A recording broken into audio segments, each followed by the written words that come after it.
so I checked the garage to make sure Jackson's car was gone, and then I nervously walked toward the tool shed. The shovel Jackson had used was still leaning against the wall. I grabbed it and started digging. It didn't take me long to hit something. Covering my mouth, I scooped up enough dirt to find the body. It was Mr. Billings, the man who used to have Jackson's job. Is that why he'd been promoted? Because he had killed the guy above him? I tried to think back to when Jackson had told me about his promotion. He said that Mr. Billings had moved away. Obviously, he was lying. Horrified, I ran back inside the house and started to call the police. Honey, what's going on? I spun around to see Jackson standing behind me. I didn't hear him come back. Nothing, I lied. Aren't you supposed to be at work? He explained that he came back to pick up some papers, but as he was talking, I could see him studying my expression. He was trying to figure out if I was onto him. His smile instantly disappeared when he had his answer. I did it for you, he said. What? Jackson explained that his company had taken away his promotion when Mr. Billings decided to stay on for another 5 years. I had already quit my job, and he didn't have the heart to tell me we didn't have enough money, so he decided to make sure his promotion went through. It was disgusting. I'd never seen this side of my husband before, and I felt like throwing up. He stepped closer. How did you find out? I muttered one word. TikTok. I don't know why I told him that. It just came out. Frantically, Jackson grabbed the phone from my hands before I could finish dialing 911. He opened my TikTok. I tried to pull the phone out of his hands, but he pushed me back. I fell onto the ground and my phone slid under the couch. Don't hurt me! I screamed. He stood over me, his eyes red and crazed. I'm not a bad person. You killed someone! He laughed coldly.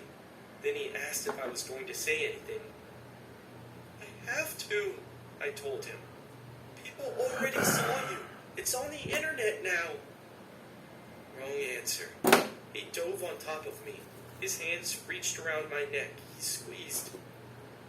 Don't, I sputtered. Please.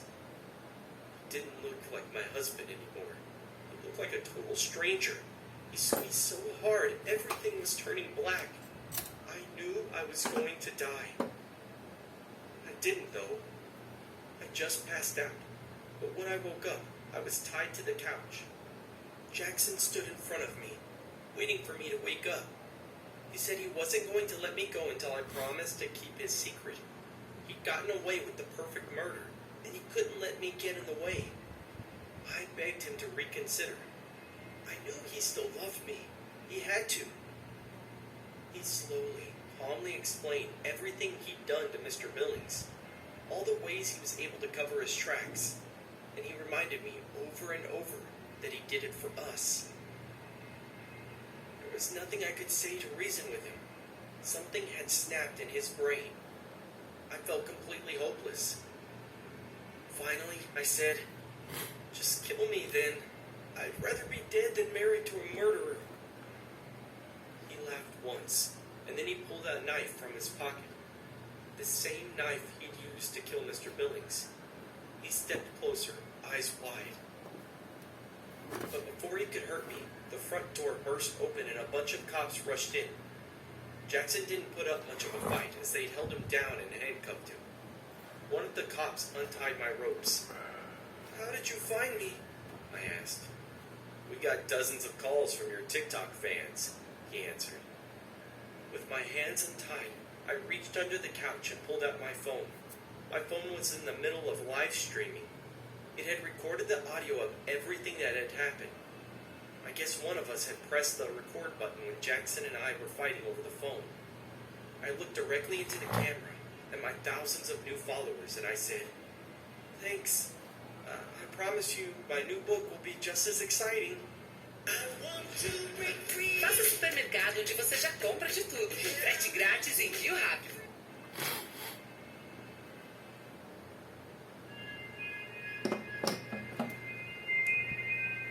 I tried to ignore the lady in the yellow dress and flat-soled shoes as I shopped, but there was something unsettling about a stranger staring at you in a Target while you're shopping for groceries. I changed aisles, stared away from her on purpose so that we would have no reason to interact, as I felt too much exploration in me from long hours of working at night to interact with anyone at Target.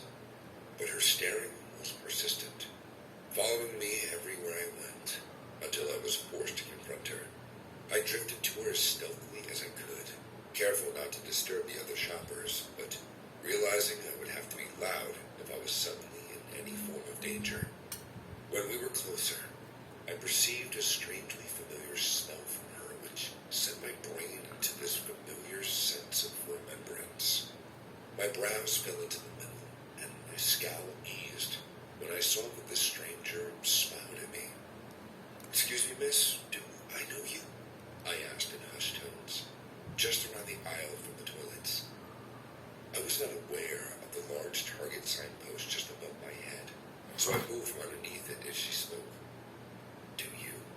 she asked in return with a casual shrug. Her eyes were bright, almost in humor, and this confused me, as I was sure I didn't have any relationships with this stranger before. A plunge.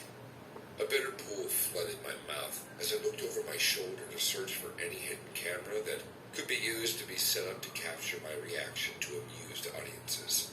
I found nothing. "You seriously do not remember me, Emily?" she said, and my heart sank when I saw that her face was no longer with a grin, but with the look of dejection. She knew my name. I was curious now. She squared up, and her smile started to creep back with a hint of knowing. My obliviousness made me uncomfortable. She put me out of my torture with one word, and it dropped me into terror. "Barbara." The words rolled off her lips. Suddenly, all at once, old memories flickered.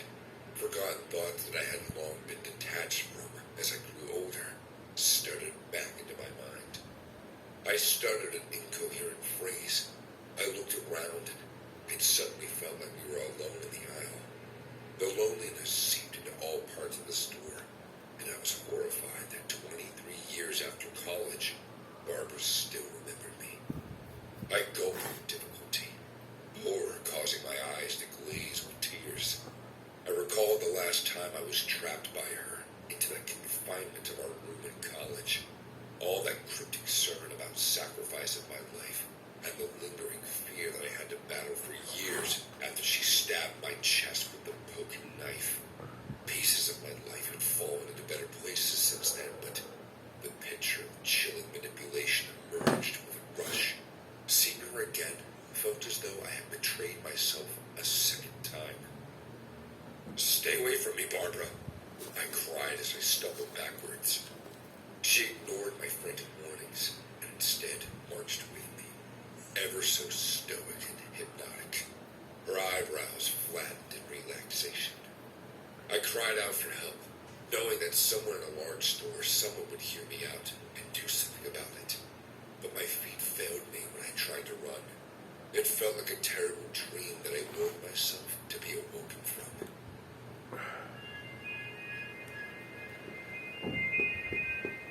I was on the floor, incapable of bringing myself back to my feet as Barbara approached me, intrigued by her own conviction.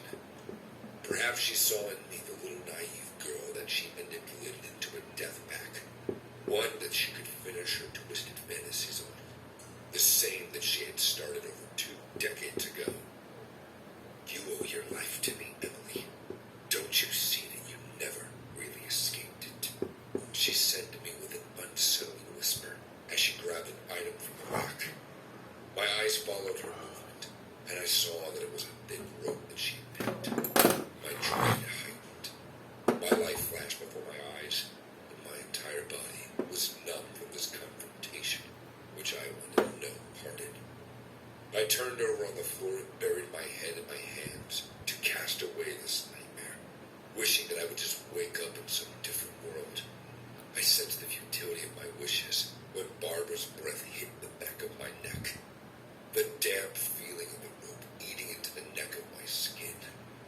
drew my hands from my face, and I was suddenly aware of how soaked my eyes had become from crying.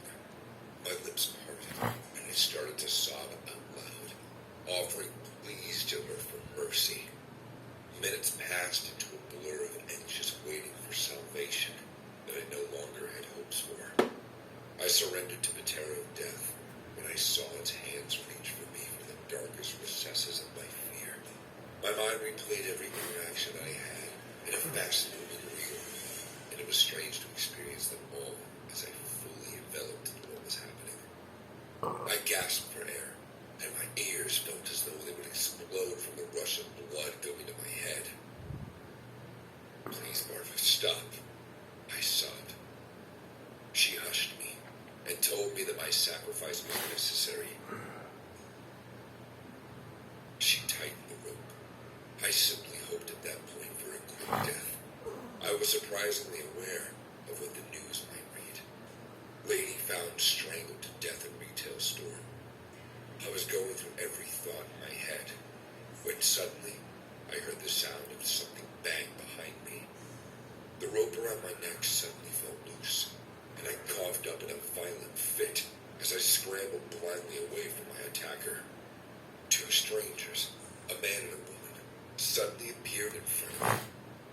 The man appeared to pin Barbara to the floor, while the woman rushed to my side with her hands held up to show me that she meant no harm. When I allowed myself to rest by her shoulder, she spoke. "Ma'am, are you okay? Ma'am?" she asked me. I was so dizzy from the attack that it took me a minute to realize that they were police. I burst into tears. I looked around and I found Barbara under the weight of the man's knee, with both her hands behind her back.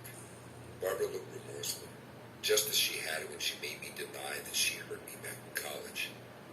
I had gotten her off the hooks that time, but this time I would not lie to let her escape the law a second time. I knew I had to save myself from this psychopath. She tried to kill me, I confessed. Immediately, Barbara was placed under arrest and handcuffed, taken away, with my terror ended.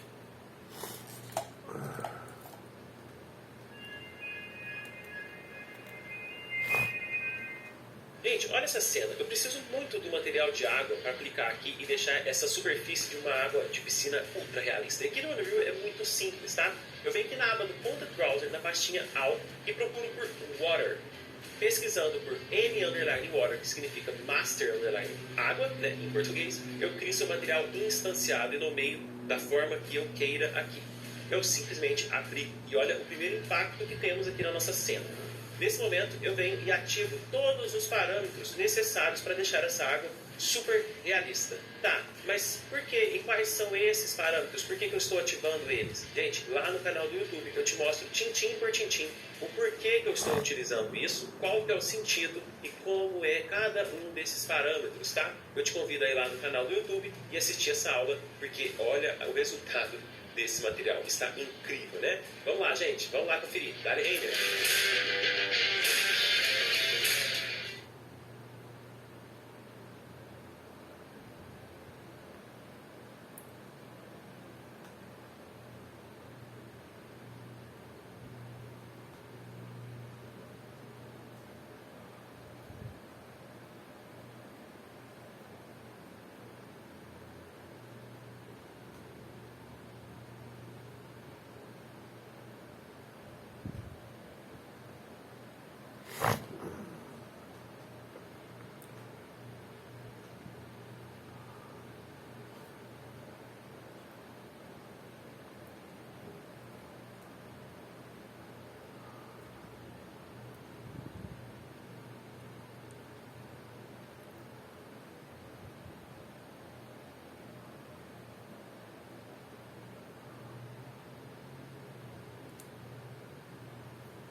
Last summer, I tried Tinder for the first time. I still didn't feel comfortable using an app to hook up with strangers, but all my friends swore by it. My sister Sophie even found her fiancé through Tinder. I wasn't looking for a fiancé, of course. I just wanted to meet someone and have a nice, regular one-night stand. I found a pretty handsome blonde guy who didn't live too far. His name was Adam, and he liked my photo. That's pretty much all I needed to know. I went over to his apartment, and we had a pretty okay time. Afterwards, he went to take a shower, and I left without saying goodbye. I got the feeling that he wanted me to stay over for the rest of the night, but I was not interested. The next day, he called me at work to ask why I left without telling him. I had no idea how he got my number. We never exchanged personal information, and besides, it definitely crossed the boundary. I told him to stay away from me and hung up. That evening, when I was leaving work, I saw him standing at the edge of the parking lot. At first, I couldn't tell if it was him. He just stood there in the dark. But once I got in my car and drove off, I could see his face, and it was definitely Adam. When I got home, I told all my neighbors to be on the lookout for a tall, blonde man who might try to sneak around my house. I considered calling the police, but I've heard horror stories about the people with stalkers, and the police usually don't help much. For the next week, I was really on edge. Aside from some muddy footprints right outside my bedroom window, there was no sign of Adam. I knew he was still out there, but I never caught a glimpse of him. My friends came over one night, and they all told me that I was acting jumpy. They were worried about me. My best friend Trevor said I needed to start going out again. I needed to stop thinking about Adam. I said I wasn't ready, but he grabbed my phone off the end table and opened it up to Tinder. I'm going to find you someone to get your mind off of Adam. I tried to wrestle my phone out of his hands, but he kept scrolling through potential hookups. Then he stopped and handed me back the phone. What about this guy? I was looking at one of the hottest profile pictures I'd ever seen. Greg. This guy was gorgeous, and all his information seemed tailor-made for my interests. He was like the perfect guy. I figured that my friends were right. I needed to get on with my life. So an hour later, I found myself outside his address. It was a cozy little house in an upscale neighborhood. I knocked on the door, forcing myself to stop being nervous as I waited for Greg to answer. But Greg didn't answer. Adam did. He grabbed me, pulled me into the house, and slammed the door shut behind me. When it was just the two of us in the house, he pulled out a knife. Hi, I'm Greg. What's wrong with you? I asked. Nothing, he explained, making sure he stood between me and the door. I just like to have a good time. I meet women for a fun night at my place, and when we're done, I love to collect. But when you ran off like you did, I was devastated. I never got to the best part. So you decided to try again? And what's the best part? I asked. You made up a fake profile and what? You rented a house? Some people own multiple properties, he said. Don't worry about it. I could tell that there was something he wasn't telling me. I glanced around the living room and saw photos on the wall. They showed a happy family, a husband, wife, and 2 young boys. Adam, or Greg, or whoever, was the father. That meant this was his house, and he had a family. I used that information to my advantage. But what if your wife comes home? I asked. Don't worry, he said. We have plenty of time for ourselves. And then he lunged at me, moved so fast I couldn't dodge for the second. He tackled me to the floor and put me down. And then he tied me up to a chair. I will collect now, Adam roared. He casually walked over to a dresser, where he pulled out a trimmer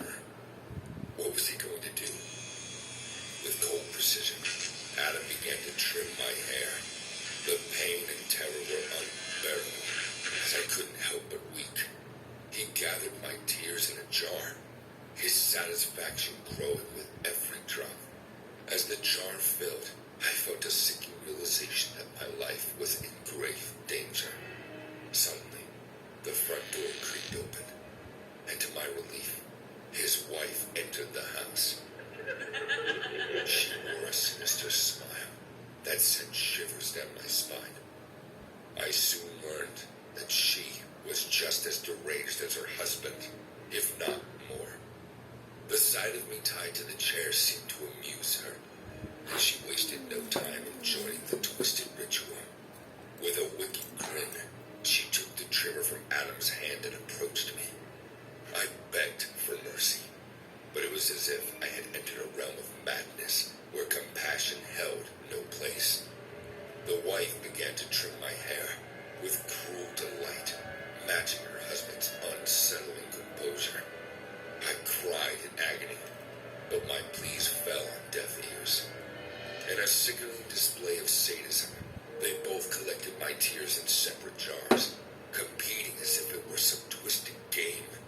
The pain, fear, and humiliation were overwhelming, pushing me to the brink of collapse. It was a living nightmare I couldn't wake up from. We got what we wanted. We should leave now, Adam said. They left me tied to the chair. As the hours ticked by, my horror only deepened, knowing there was no rescue in sight. After 5 hours, I somehow managed to untie myself and escape. It was raining outside, but my eyes were completely dry. It's been 2 months since that horrifying encounter. I know that forever will send shivers down my spine. I can't help but remember the whole ordeal whenever I cry. Tell me, my friends, should I seek therapy? Should I go to the cops? What should I do?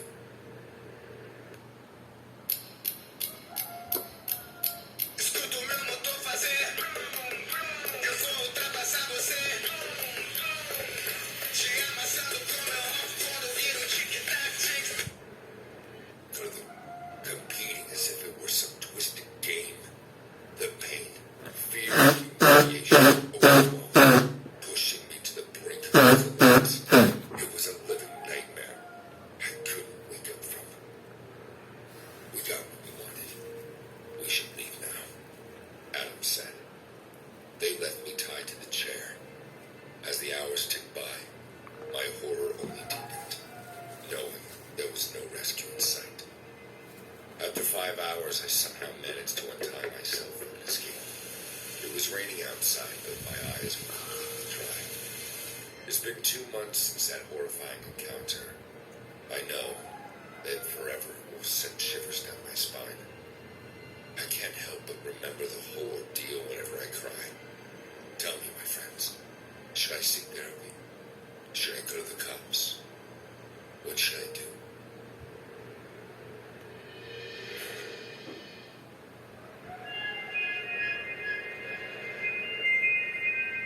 When I signed up for the Tinder app, after copious amounts of persuasion from my friends, I hadn't expected to get a match within the first week. There had been a couple of duds that I had immediately swiped left on, but this one had caught my eye. His profile was fun, and we shared a few interests in movies and books, and the picture showed a cute guy taking a selfie with his cat. I was always a sucker for animal lovers, and from his profile alone, he ticked all the right boxes. His name was James, and he was only a year older than me, so when he swiped right on me, I swiped right back. We started talking the same day.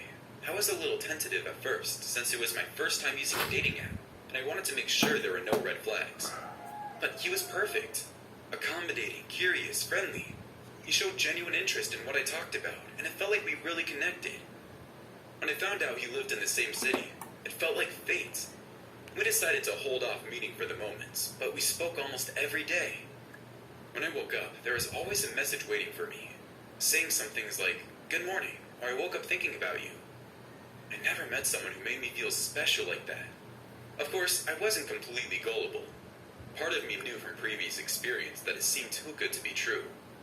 But when I asked him for pictures to prove he was real, he complied easily, sending me snaps of him and his cat in the moment. It was real. He was real. And I thought I'd found my match.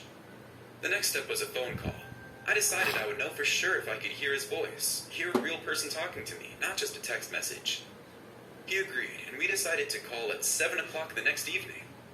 I was shaking with nervous excitement the whole day, and even my coworker and best friend Laura could feel it. "Oh, what's with you?" she asked, once the coffee shop had quieted down after the lunchtime rush. "You look like you're on top of the world." "You remember that guy I've been talking to?"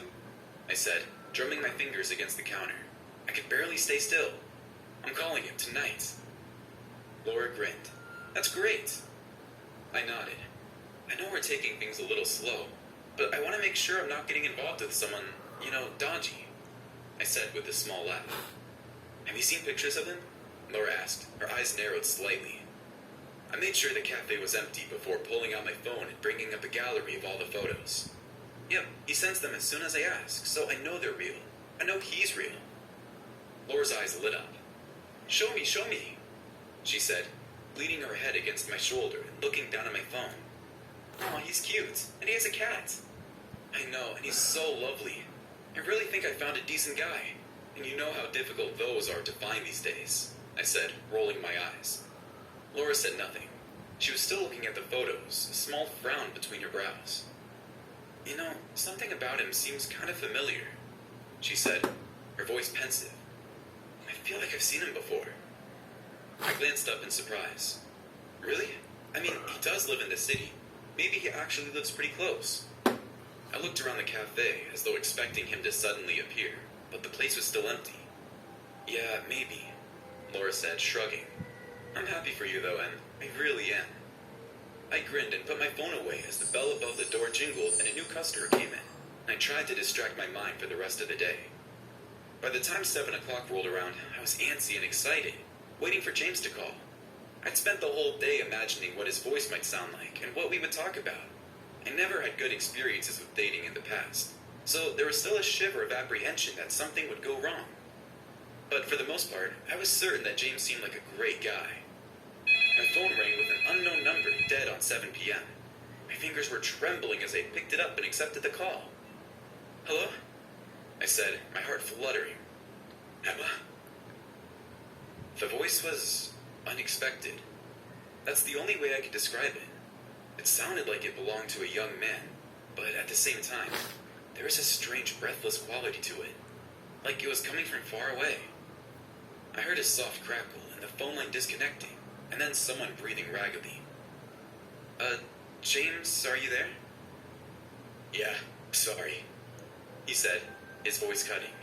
"I'm in a place with bad reception." "Oh, don't worry. You can call back later if now isn't a good time." "It's fine," he said, his voice almost a whisper. I couldn't help but frown. This isn't quite what I'd been expecting, and it was starting to sow doubt in my mind that maybe James wasn't the perfect guy I thought he was. "It's really nice to hear your voice, Emma," he continued, his voice the same static rasp. "Yeah, you too," I said uncertainly. Was I really talking to James? "Hey, how about we call another time? I'm feeling a little tired after work." "If you want," he said concomitantly, and after a short back and forth, we decided to hang up and try again another time. When I finally ended the call, I fell back against my bed with a sigh.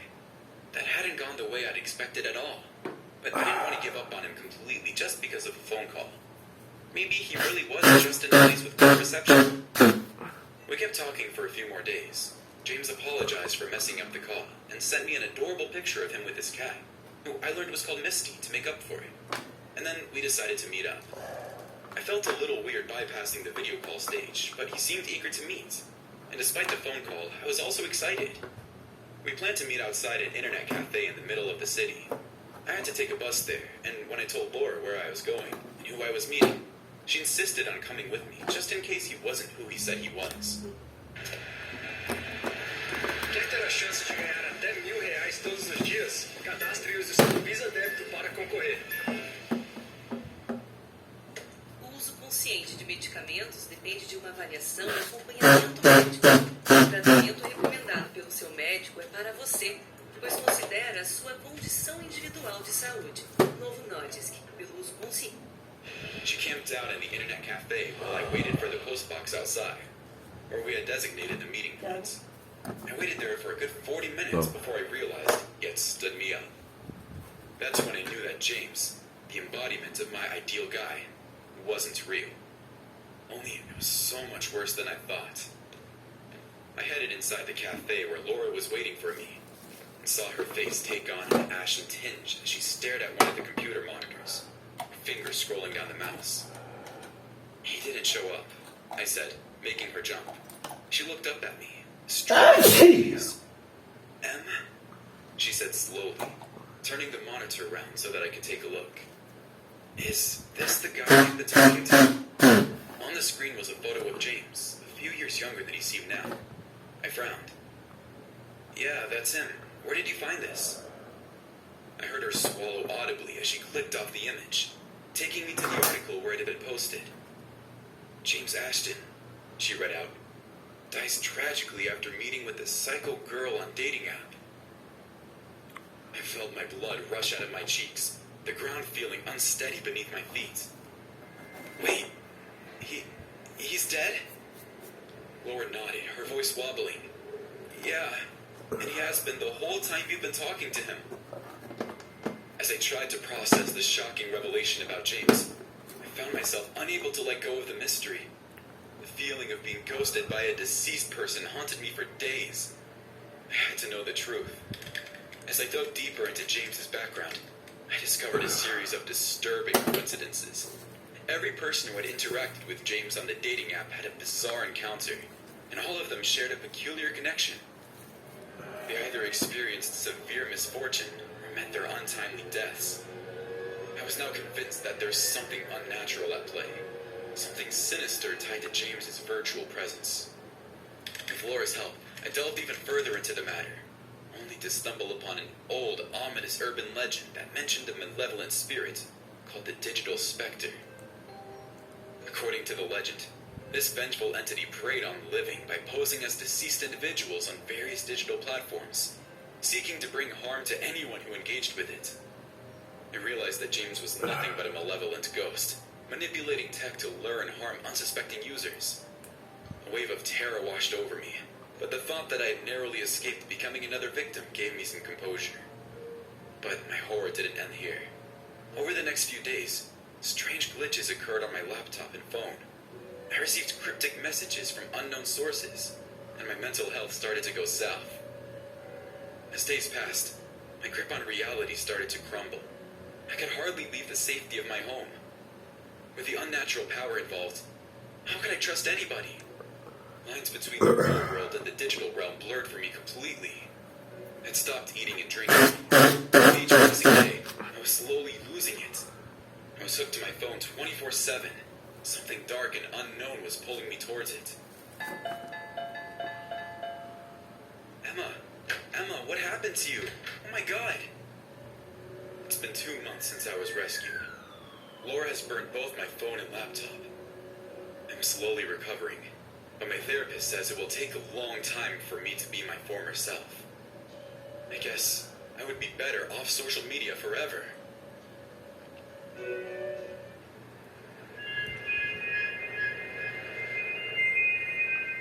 Daniel was nice. Oh, who am I kidding? Daniel was great. Pale green eyes and dark brown hair. Perfectly chiseled body. Oof. After 3 weeks of letdowns, I could tell Daniel was going to be one of the better ones. From the get-go, he had the hotel booked and ready. How sweet of him. I love these straight-to-the-point guys. The ones that don't beat around the bush and expect any of that relationship bullshit. Who has time anyway these days? I met Daniel on Tinder just a few hours ago. After scrolling all evening without encountering anyone remotely interesting, his profile caught my eye. Bit of a last-minute arrangement if you ask me. But you know what they say.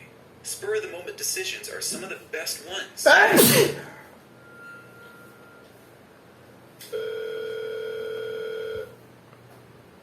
Sorry about that, he said, stopping me, breaking my reverie. His phone was ringing, and I saw its screen show an unknown caller ID. Great.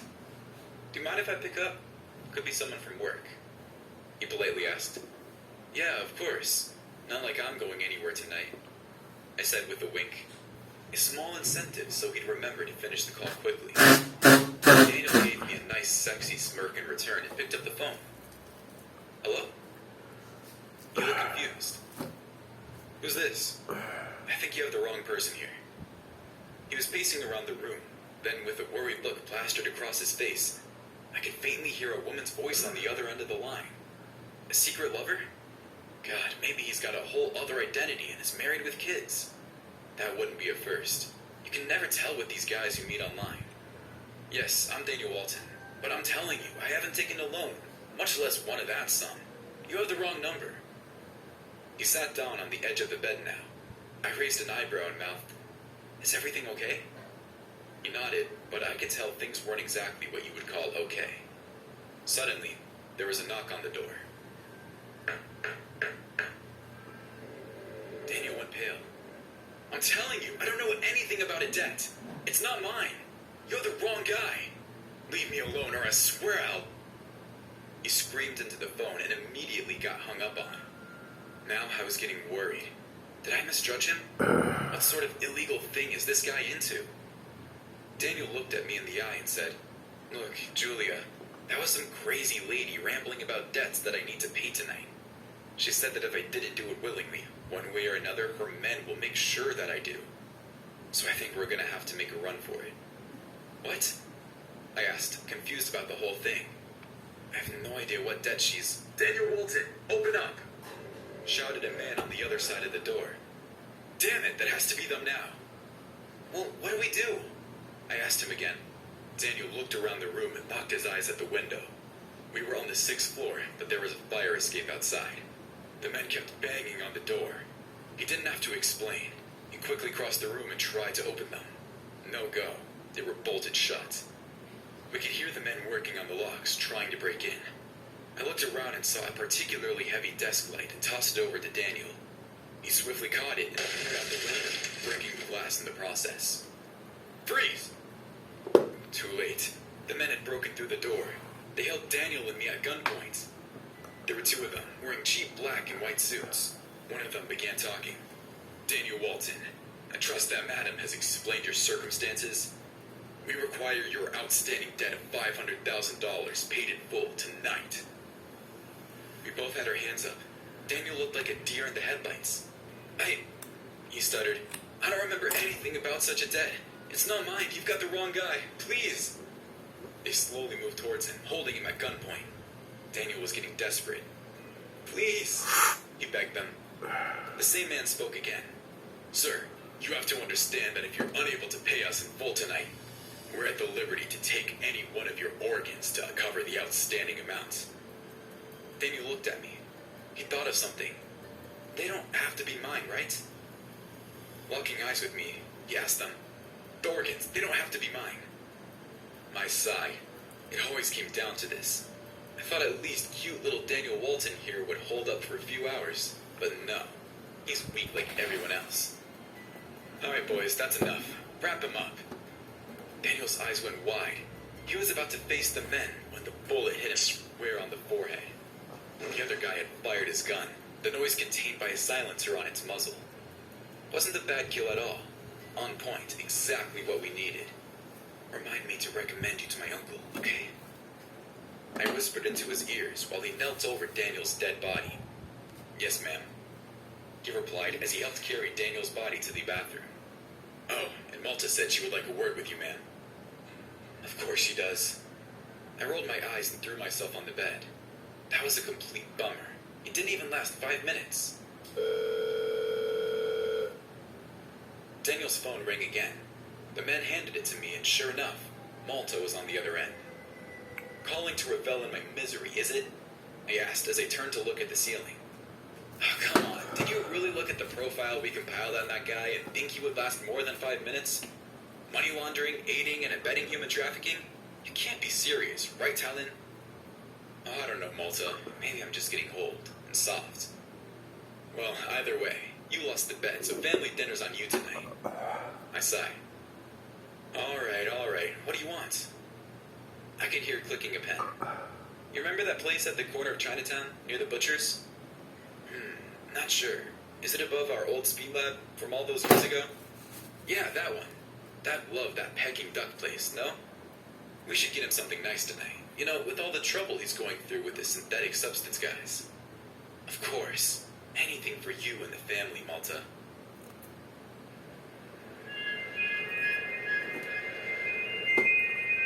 Ta-da! Brad pulled his hands away from my eyes, and I got my first view of the place. Wow, I said, careful to make sure my voice sounded enthusiastic. I didn't want my husband to hear any of the disappointment I was feeling. The place was big, as he's told me, but it was also run down and filthy. The paint was peeling and half of the shutters had fallen off. The whole place looked sad, broken. This was not where I wanted to spend the rest of my life. I knew Brad had called it a fixer-upper, but that was an understatement. This place should be bulldozed. So you like it? He asked. I love it. I knew how he wanted me to react, and I knew how much this moment meant to him. Together we walked over the dead grass, up the broken porch steps, and into a house that genuinely made me want to recoil. The inside was just as bad as the outside, with missing tiles on the floor and a musty, acrid smell throughout, as if something had died in the walls. This was our new house, but the only thing new about it were the flies that had come in with us. And that was how Brad and I moved into the house on Cherry Street. We unpacked our boxes the same day, and Brad went to work the day after, leaving me alone with the dust and frustration. For the first week, I spent nearly all of my waking hours cleaning off surfaces and making a list of everything that needed to be replaced. I woke up, got to work, and then ended my day with a lukewarm shower in brownish water. Every day, Brad would come home from the office, stressed from his new job, and ask me how my day went. I always bottled up my sadness and told him that I was just fine, that I loved the house he picked for us. The days were terrible, but the nights were even worse. After the sun dipped over the mountains behind us, the house began to make noises, creaks and groans and all sorts of unidentifiable sounds that Brad euphemistically called settling. The house was settling. We were too. On those long nights, while Brad snored away, I lay in bed and tried to ignore the noises around me. I took Ambien, more than I should have, and that worked for a while, but after about a week, I couldn't sleep at all. The noises were getting worse. They were changing, too. What started out as minor creaks and groans morphed into louder noises. Banging, thugs. Worst of all, whispering. At first, I thought it was all in my sleep-deprived head, but I knew I wasn't crazy. There was actual whispering coming from the walls, unintelligible voices that were sometimes punctuated by giggles.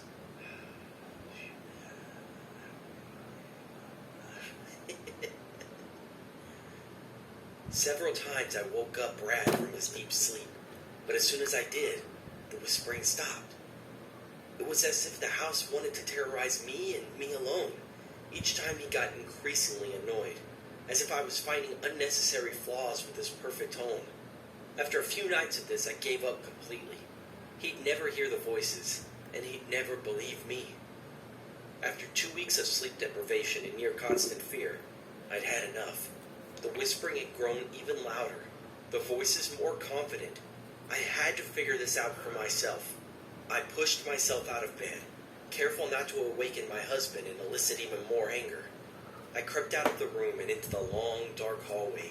Aside from the creaking floorboards under my bare feet, I had to be silent. I had to listen to the whispers, to see where they were coming from. I passed the bathroom, with its dripping shower nozzle blinking to the rhythm of my heartbeat. I passed the guest bedroom, deathly quiet, and then the living room. When I made it to the kitchen, I knew I'd found the source of the whispering. I was close enough, and the voice was loud enough for me to make out individual words. They said, remove the wife. These voices were talking about my husband and me. They were laughing too, coldly, mockingly. I pushed open the kitchen door, expecting to find nothing on the other side. After all, these were just voices. They didn't have a physical presence. The kitchen's windows were all covered, so it took a second for my eyes to adjust to the darkness. But when they did, I gasped in horror. There, crouched near the table, were two figures. One was male and the other female. They were bent low, tearing apart a loaf of bread that sat on the floor between them. They noticed me right away. I couldn't see their faces in the dark, but I saw them turn their heads and look at me. I was too scared to move, too scared to flee for my life. The figures didn't move for a long moment, just waiting in the dark, until the man whispered something to the woman. The woman whispered back. It was some kind of disagreement between them. Then the man stood up, thin and frail but impossibly tall. He walked towards me, and before my frozen body could react, he grabbed my shoulders and lowered his face until it was inches from mine. "This is a nightmare," he whispered. "You're asleep." And then he pushed me backwards, out of the kitchen. He slammed the door behind him. That was when I screamed. I guess it had taken that long for my senses to come back to me. I screamed louder than I ever had before, and in seconds, Brad ran to me from the bedroom. "What's wrong?" he asked. I couldn't form words. No sounds would leave my mouth. All I could do was point one shaky finger towards the kitchen door. He angrily pushed it open and charged into the kitchen. I wanted to stop him, but I just couldn't. Then he called my name. "Teresa! Come here now!" I held my breath and followed him into the dark room. He clicked on a light and the kitchen was completely empty. By then, my throbbing heartbeat had slowed and I was able to speak. "People," I said. There were people in here." He spread his arms out wide and gestured all around him.